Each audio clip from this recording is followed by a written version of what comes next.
மக்கள் தொலைக்காட்சி நேயர்களுக்கு அன்பான வணக்கம். புத்தகம் படி. இதில் இன்று நாம் பார்க்கவிருக்கும் புத்தகம் கூப்புக்காடு. எழுத்தாளர் ஆரா அவர்கள் எழுதிய கூப்புக்காடு எனும் நாவல். பேரே ரொம்ப வித்தியாசமாக என்னவோ இருக்குது இதில் அப்படின்னு சொல்லக்கூடிய அளவுக்கான அழகான ஒரு பெயர். இந்த புத்தகத்தை வாங்கிட்டு நான் படிக்கும் பொழுது தான் இதை பற்றி நிறைய விஷயங்கள், திடுக்கிடும் விஷயங்கள்னு சொல்லலாம், வியப்பூட்டமான விஷயங்கள்னு சொல்லலாம். பல பேர் இந்த நாளை தன்னுடைய வாழ்க்கையை எப்படி தொலைத்து கொண்டு இருக்கிறார்கள்னு கூட சொல்லலாம். எழுத்தாளர் திரு ஆரா அவர்கள் மனிதவள வல்லுனர், NLP ட்ரெய்னர். இவர் எழுதிய கதை. நம்ம எல்லாரும் ஒரு சந்தோஷமாக சுற்றுலா போகிறதுக்கோ ரொம்ப ஆசைப்பட்டு போகிற இடம் எல்லாமே ஒரு மலைப்பிரதேசம். மலைப்பிரதேசத்தில் போய் இறங்கிட்டு அங்கேருந்து ஒரு கார் எடுத்துகிட்டு போகும்பொழுது வழியில் நிறுத்தி புகைப்படத்திற்காக நம்ம தேர்ந்தெடுக்கக்கூடிய இடங்களில் முக்கியமான இடம் தேயிலை தோட்டம். அந்த தேயிலை தோட்டத்துக்கு நடுவில் போய் நின்றுட்டு அப்படியே கையெல்லாம் விரிச்சிட்டு அந்த இடத்துல போஸ் கொடுக்கணும், ஃபோட்டோ எடுக்கணும். அதெல்லாம் ரொம்ப ஒரு ஆசையாக பண்ணுவோம். திரும்பி பார்க்கும் பொழுது அங்கே அவ்வளோ அந்த செந்நிற அந்த மண்ணில் ரத்தம் கலந்துருக்குது அப்படின்னு நினைக்கும் பொழுது நம்மளால் அந்த சந்தோஷத்தை நம்ம அனுபவிக்கிறோமே சரியான நம்மளையே நாம் கேள்வி கேட்டுக்கொள்ள அந்த ஒரு நிலை வருது. இந்த கதை படித்ததுக்கப்புறம் நாம் ஒவ்வொரு தடவையும் அந்த தேயிலை தோட்டத்தை பார்த்தபோது எனக்கு ஏற்பட்ட மனநிலை தான் இது. திரு ஆரா அவர்கள் அந்த தேயிலை தோட்ட பணியாளர்களில் ஒருவராக அங்கேயே பிறந்து அங்கேயே வளர்ந்து அங்கேருந்து இங்கே படித்து இன்றைக்கு இந்த நிலையில் இருந்து அவர் இந்த புத்தகத்தை எழுதியிருக்கிறார். ஒரு விஷயத்தை பார்த்து அதில் இருந்து ஒரு விஷயத்தை எழுதுறதுக்கு பதிலாக தானே வாழ்க்கையில் அனுபவித்து அதை எழுதும் பொழுது அதனுடைய வலியும் அதனுடைய வெளிப்பாடும் ரொம்ப பிரம்மாண்டமாக இருக்குது. அந்த மாதிரியான ஒரு கதை தான் இது. தேயிலை அப்படிங்கிறது அது ஒரு மரம். அந்த மரத்தை அதை அடக்கி அதை மரமாக வளர விடாமல் செடியாக படர செய்வது அப்படிங்கிறது ஒரு பெரிய ப்ராசஸ். நூற்றுக்கணக்கான ஆண்டுகளுக்கு முன்னாடி அதையே செய்து அதை இங்கே கொண்டு அதை இங்கே விளைவித்து அதுக்கப்புறம் அதை எடுத்து பறித்து அதை எப்படி மக்களுக்கு தேயிலையாக மாற்றி அதை ஒரு குடி பானகமாக அதை மாற்றி நம்மளை எப்படி பருக செய்து இன்றைக்கு உலக அளவில் தேயிலைக்கு அவ்வளோ ஒரு முதலிடம், முக்கிய இடம் உண்டு. ஒரு இந்த புத்தகத்திலேயே குறிப்பிட்டிருப்பது போல இந்த டிங் டிங் டிடிங் அப்படின்னு ஒன்று வரும். அது 3 இலைகள், அந்த 3 ரோசஸ்ன்னு சொல்கிற மாதிரி அந்த 3 இலைகள். அதை பற்றி ரொம்ப அழகாக இதில் விவரித்து கொடுத்துருக்கிறாரு எழுத்தாளர் திரு ஆரா அவர்கள். அந்த 3 இலைகளுடைய விடாமல் அதுக்குன்னு ஒரு பதம் இருக்குது. அந்த பதத்தோடு அதை பறிக்கணும்.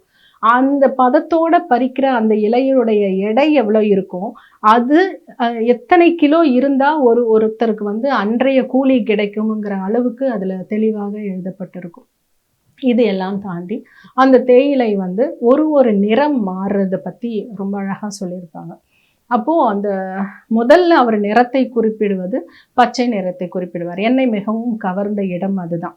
அதாவது அந்த பச்சை நிறம் இருக்கு இல்லையா, அது பல்வேறு நிறம் உண்டு இல்லையா. பச்சைக்கே பல பச்சை இருக்குது. அதாவது கரு பச்சை இருக்குது, அப்புறம் வெளிர் பச்சை இருக்குது, அப்புறம் கிளி பச்சைன்னு இருக்குது. அந்த நிறம் மாறுறது எப்படி அந்த அந்த தேயிலை தோட்டமும் அப்படி தான் இருக்குங்கிற மாதிரி சொல்லியிருப்பார்.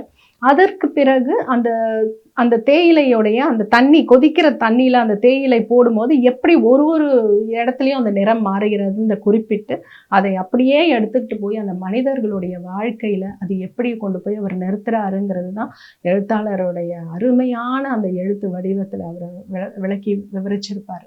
ரொம்ப மெய்சிலிருக்க வைக்கக்கூடிய ஒரு விஷயம் அதில் இருக்கும். இந்த கதையில் வரக்கூடிய கதாபாத்திரங்கள் அனைவருமே அவருடைய வாழ்க்கையில் அவர் கடந்து வந்த மனிதர்கள் மட்டுமே. பெயர் மட்டும்தான் ஒரு சில இடங்களில் மாற்றி அவர் பதிவு பண்ணியிருக்கிறாரு. ஆனால் நிறைய இடங்கள்ல உண்மையாகவே அவர்கள் யாரெல்லாம் அவர் வந்து பயணிச்சுட்டு வந்தாரோ அவரோட வாழ்க்கையில் அந்த கதாபாத்திரங்கள் தான் இங்கே வந்திருக்கும்.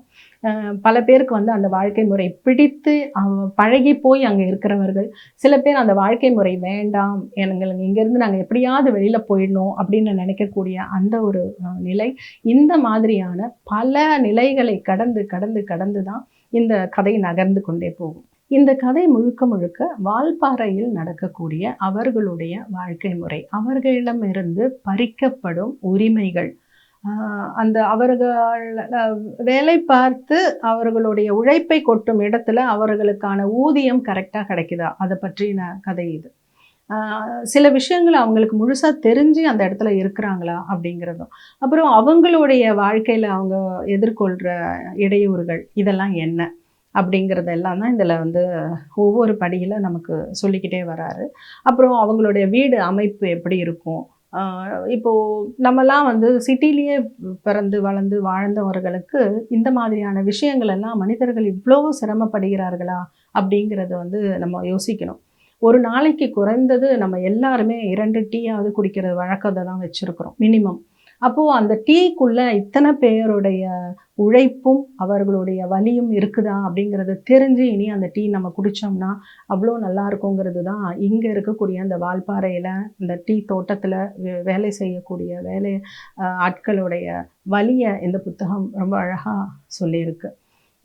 இதில் இன்னொரு முக்கியமான ஒரு இடத்துல அவர் சொல்லியிருப்பார், அந்த வீடுகளெல்லாம் அமைப்பு எப்படி இருக்கும், அந்த வீட்டுடைய அமைப்பை வந்து ஒட்டி எப்படியெல்லாம் வந்து மக்கள் ஒருத்தருக்கு ஒருத்தர் பிணைப்போட இருக்கிறாங்க அப்படிங்கிறதையும் சொல்லியிருப்பாங்க. அவங்களுக்குள்ள வந்து சில மனக்கசப்புகள் வந்தாலும் அவங்க எப்படி ஒருத்தருக்கு ஒருத்தர் ரொம்ப பிணைப்போட இருக்கிறாங்க, ஒருத்தருடைய இழப்பு வந்து அவங்களுக்கெல்லாம் எவ்வளோ வலியை கொடுக்குது. அப்புறம் எல்லாத்துக்கும் மேலே அட்டைப்பூச்சி அப்படிங்கிற ஒன்று வந்து எப்படி இவங்களுடைய வாழ்க்கையில் இவங்களோட பின்னியும் இருக்குது, இவங்களோட வலியாகவும் இருக்குது. ஆனால் இவங்களோட வலியை எடுத்து சொல்கிறதே அந்த அட்டைப்பூச்சிகள் தான் அப்படிங்கிற மாதிரி தான் இந்த கதையில் கொண்டு போயிருப்பார். டீ தோட்டத்தில் வேலை பார்க்குறவங்க இருக்காங்க இல்லையா, அவங்க வந்து அந்த மண்ணில் அவங்களுக்கு வந்து ஒரு மாதிரி பிளாஸ்டிக் பூட்ஸ் எல்லாம் போட்டுட்டு தான் போவாங்க. அதெல்லாம் போட்டுட்டு எவ்வளோ பாதுகாப்பாக போனாலுமே மழை காலங்களில் அந்த அட்டைப்பூச்சிகள் வந்து இவங்களுடைய உடம்புல போயிட்டு அந்த தொடை பகுதி, ஏன்னா அட்டைப்பூச்சிக்கு ரொம்ப கம்ஃபர்டபுளாக வந்து போய் இருக்கிற இடமே வந்து இந்த தொடை பகுதியில் தான். பெண்கள் தான் அதிகமாக இங்கே வேலை பார்ப்பார்கள். அப்போது அது என்ன பண்ணுமா, அந்த தொடை பகுதியில் தான் போயிட்டு அது உள்ளே போகிறதே நமக்கு தெரியாது, போயிட்டு பிடிச்சிருச்சுன்னா ஃபுல்லாக ரத்தத்தை உறிஞ்சிட்டு அதுக்கப்புறம் அதால் வந்து அங்கே பிடிச்சிட்டு இருக்க முடியாது, அந்த விட்டுட்டு கீழே விழுந்துடும். ஆனால் அந்த ரத்தம் உறையவே உறையாது, ரத்தம் பாட்டுக்கு கால்லேருந்து ஒழுகிக்கிட்டே தான் இருக்கும். அந்த ரத்தம் அந்த மண்ணில் கலந்து அந்த செடிக்கு உரமாகுகிறது. அந்த செடி மறுபடியும் முளைத்து டிங் டிங் டிடிங் அப்படின்ற 3 இலைகளை விடுகிறது அப்படின்னு எழுதியிருப்பார். ரொம்ப வந்து வலியாக அதை படிக்க வைக்கிற மாதிரி இருக்கும் நம்மளை. அவ்வளோ வலியோட அந்த எழுத்தாளர் அதில் குறிப்பிட்டிருக்கிறது வந்து இன்றைக்கும் ஒவ்வொரு கோப்பை தேநீர்லேயும் இத்தனை பேருடைய வலி இருக்குதா அப்படின்னு நம்மளை நினைக்க வைக்கக்கூடிய அருமையான புத்தகம் இந்த கூப்புக்காடு புத்தகம். இது பாரதி பதிப்பகம் வெளியிட்ட நூல். உங்களுக்கு இந்த புத்தகம் வேணும் அப்படின்னா நிச்சயமாக நீங்கள் தொடர்பு கொண்டு இந்த புத்தகத்தை வாங்கி படிக்கணும். இத்தனை பேருடைய இவ்வளோ விஷயங்களை கதை வடிவமாகவே எழுத்தாளர் கொடுத்துருப்பாரு.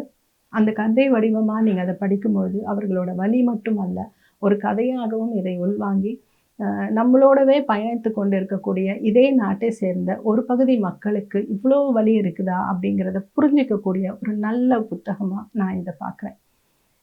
கட்டாயமாக இந்த மாதிரியான நல்ல புத்தகங்களை வாங்கி படிக்கணும் அப்படின்னு உங்ககிட்ட கேட்டுக்கிறேன். நன்றி, வணக்கம்.